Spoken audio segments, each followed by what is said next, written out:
ரிஷப ராசிக்காரர்களுக்கு ஜனவரி 2026 எத்தகைய ஒரு பலாபலன்கள் நிறைந்த ஒரு மாதமாக இருக்க போகுது அப்படின்னு நம்ம பார்க்க போறோம். இப்ப பாருங்க, ஆண்டின் முதல் மாதமாகிய ஜனவரி மாதம் பிறக்கும் பொழுதே ரிஷப ராசிக்காரர்களுக்கு சனி 11ஆம் இடத்திலே நீடித்திருக்கிறார். குரு வந்து 2ஆம் இடத்தில் நீடித்திருக்கிறார். ராகு 10ஆம் இடத்திலும், கேது 4ஆம் இடத்திலும். ஆண்டு கிரகங்கள் எந்தவித மாற்றங்களும் மாதம் முழுவதும் இருக்க போறது இல்லை. இத்தகைய ஒரு அமைப்பு என்ன கொடுக்குது அப்படின்னா, 11ஆம் இடத்துல இருக்கிற சனி வந்து அருமையான ஒரு அமைப்பு. அதே சமயத்தில் 2ஆம் இடத்துல குரு கொடுக்கிறது நிதி நிலைமையை, பண விஷயங்கள், குடுக்கல் வாங்கல், குடும்பம், வாக்கு எல்லாத்துலேயுமே ஓரளவுக்கு சாட்டிஸ்ஃபேக்டரியா ஓரளவுக்கு இருக்கக்கூடிய அமைப்பு கொடுக்குதுங்க.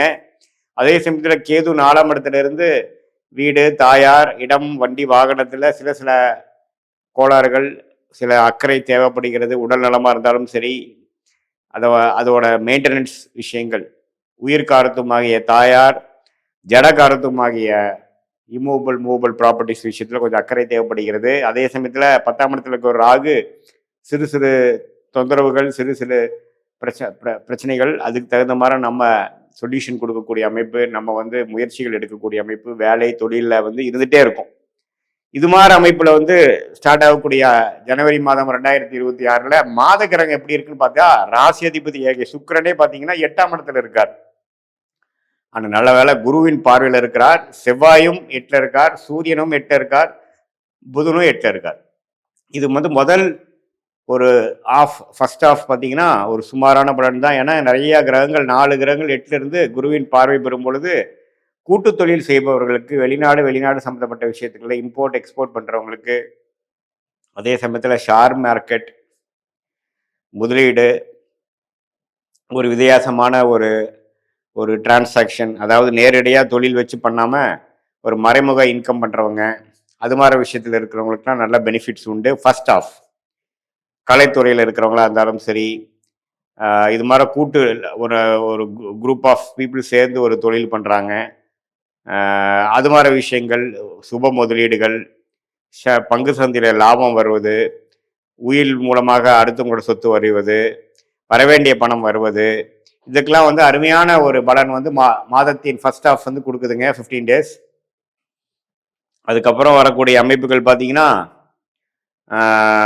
செகண்ட் ஆஃப் பார்த்தீங்கன்னா 4 கிரகமும் 9ஆம் இடத்துக்கு போகும்பொழுது முதல் பொங்கல் வரைக்கும் இருக்கக்கூடிய தாமத விஷயங்கள் வந்து மாறி 9ஆம் இடத்துக்கு போகக்கூடிய அந்த அமைப்பு வந்து நல்ல ஒரு முன்னேற்றம், நல்ல ஒரு மாற்றத்தை கொடுக்கக்கூடிய, கடத்தில் போட்ட கல் இருக்கிற மாதிரி சில விஷயங்கள் நடந்து கொண்டு இருக்கக்கூடிய அந்த யதார்த்தமான ஒரு தொழில் பண்றவங்க, மறைமுகம் இல்லாமல் நேர்முகமான ஒரு தொழில் பண்றவங்க, வேலையில் இருக்கிறவங்களுக்கெல்லாம் பார்த்தீங்கன்னா ஒரு திடீர்னு இவ்வளோ நாளாக இழுத்துட்டு இருந்ததெல்லாம் சிலதெல்லாம் நடந்துதுரா சாமிங்கிற மாதிரி 9ஆம் இடத்து பாக்கியஸ்தானத்துக்கு வரக்கூடிய ராசி அதிபதியாகிய சுக்கிரன், செவ்வாய், சூரியன், புதன் எல்லாமே 9ஆம் இடத்துக்கு மாதத்தின் 15, 16ஆம் தேதி வரும்பொழுது 15, 17 அப்புறம் தை பிறந்தால் வழி பிறக்குங்கிற மாதிரி அந்த சொல்லுக்கு இணங்க தை மாதம் பிறந்ததுக்கு அப்புறம் ரிஷபராசிக்காரர்களுக்கு எல்லாமே கொஞ்சம் வேகமாக போகும். கடன் நடக்கக்கூடிய அமைப்புகள் இருக்கு. தந்தையார் மூலமாக வரக்கூடிய அமைப்புகள், அனுகூலங்கள், சொத்துக்கள் பரவாயில்லை, நல்லா இருக்கும். அதே சமயத்தில் சில திட்டங்கள் 2-3 மாசமா தீட்டி எதுவுமே செயல்படுத்த முடியாமல் இழுபறியாக போயிட்டு இருந்ததெல்லாம் கொஞ்சம் வேகமாக நடக்கும்.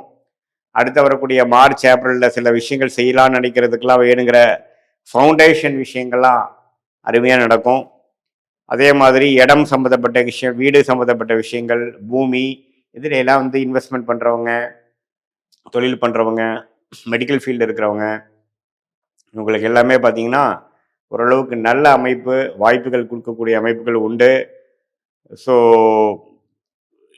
இல்லத்தரசிகளாக இருந்தாலும் சரி, மாணவர்களாக இருந்தாலும் சரி, நடுத்தர வயதினராக இருந்தாலும் சரி, சீனியர் சிட்டிசனாக இருந்தாலும் சரி, பொங்கல் முடிந்ததுக்கப்புறம், தை பிறந்ததுக்கப்புறம் பார்த்தீங்கன்னா ஓரளவுக்கு எல்லா விஷயங்களும் அவங்களுடைய வாழ்க்கைக்கு தகுந்த சம்பவங்கள் வந்து சாதகமான சம்பவங்களாக வரக்கூடிய அமைப்புகள் உண்டு. இதில் என்ன ஒரு விஷயம்னா, திருமணம் எதிர்பார்த்துட்டு இருக்கிறவங்களுக்கெல்லாம் பார்த்தீங்கன்னா கொஞ்சம் தாமதமாக போயிட்டு இருக்குது. ஒரு 6 மாதம் இருக்கிறவங்களுக்கெல்லாம் டக்குன்னு தை மாதத்துக்கு அப்புறம் ஒன்று அமையிறது, வர வேண்டிய பணம் வந்து டக்குன்னு வர்றது, டக்குன்னு ஒரு வருஷமாக பிரச்சனை கொடுத்துட்டு இருந்த விஷயங்கள் டக்குன்னு முடியுறது, அது மாதிரிலாம் நல்ல பாசிட்டிவான விஷயங்கள் நடக்கக்கூடிய அமைப்புகள் கட்டாயம் பார்த்தீங்கன்னா ரிஷபராசிக்காரர்களுக்கு உண்டு.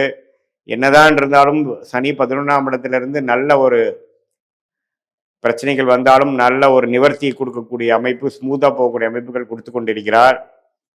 ஸோ கண்டிப்பாக வந்து இந்த ஜனவரி மாதம், ஆண்டின் முதல் மாதம் வந்து குறிப்பாக சொல்லணும்னா செகண்ட் ஆஃப் தை மாதம் பிறந்ததுலேருந்து சில விஷயங்கள் ஒரு 5 பிரச்சனைகள் இருக்குன்னா அதில் 2 பிரச்சனை சால்வ் ஆயிடுச்சுடா அப்படிங்கிற மாதிரி விஷயங்கள் கொடுக்குது. நல்லாவே வந்து பூர்வீக விஷயங்கள், ப்ராப்பர்ட்டி விஷயங்கள், அப்பா விஷயங்கள், சகோதரர்கள் விஷயங்கள் எல்லாம் கொஞ்சம் பாசிட்டிவான விஷயங்கள் உண்டு. மாணவர்களும் பார்த்தீங்கன்னா படிப்பு விஷயத்தில் இன்னும் கொஞ்சம் சிரத்தையாக படிக்கக்கூடிய அமைப்புகள் கிடைக்கும்.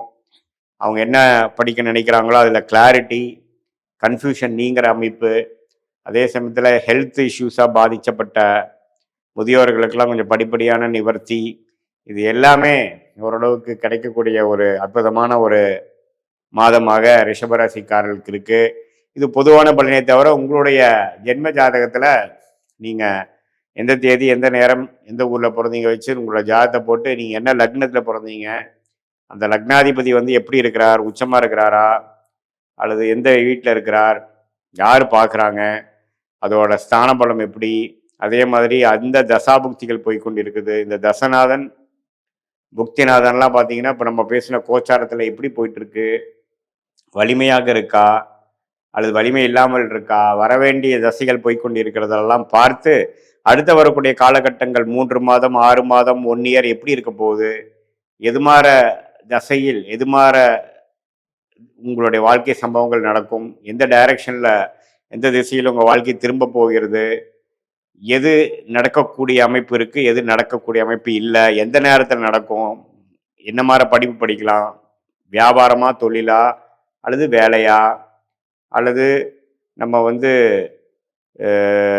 வேலை மாறக்கூடிய அமைப்புகள் வந்து எந்த நேரத்தில் மாறுறது நல்லது, எப்போ வேகமாக போகணும், எப்போ அடங்கி வாசிக்கணும், எப்போ கடன் அடையும், இது மாதிரி வாழ்க்கைக்கு தேவையான எல்லா இம்பார்ட்டண்ட்டான விஷயங்கள் எல்லாம் நம்மளுடைய தசா புக்திகள் வச்சு நம்ம இப்போ பேசின கோச்சாரத்தையும் நம்ம வந்து ஒரு சேர்த்து பார்க்கும் பொழுது சயின்டிஃபிக் வேதிக் அஸ்ட்ராலஜி முறையில் எந்த விதத்திலும் மிகைப்படுத்தாமல் பரிகாரங்கள் அது மாதிரி விஷயத்துக்குள்ள போகலாமல் உள்ளது உள்ளவாறு நம்ம பார்க்கும் பொழுது கரெக்டாக இப்போ என்ன போயிட்டுருக்கு, எது மாதிரி அமைப்புகள் வந்து நமக்கு காத்திருக்கிறது, தேவையற்ற விஷயங்களை வந்து நம்ம எப்படி தவிர்ப்பது அப்படிங்கிறதெல்லாம் துல்லியமாக முடிவு பண்ணி சயின்டிஃபிக் வேதிக் அஸ்ட்ராலஜி மூலமாக நல்ல கரெக்டான முடிவுகள் சரியான நேரத்தில் எடுத்து வாழ்க்கையில் எதிர்நீச்சல் போடாமல் வாழ்க்கையில் எளிதில் வெற்றி பெற முடியும் என்று சொல்ல விரும்புகிறேன்.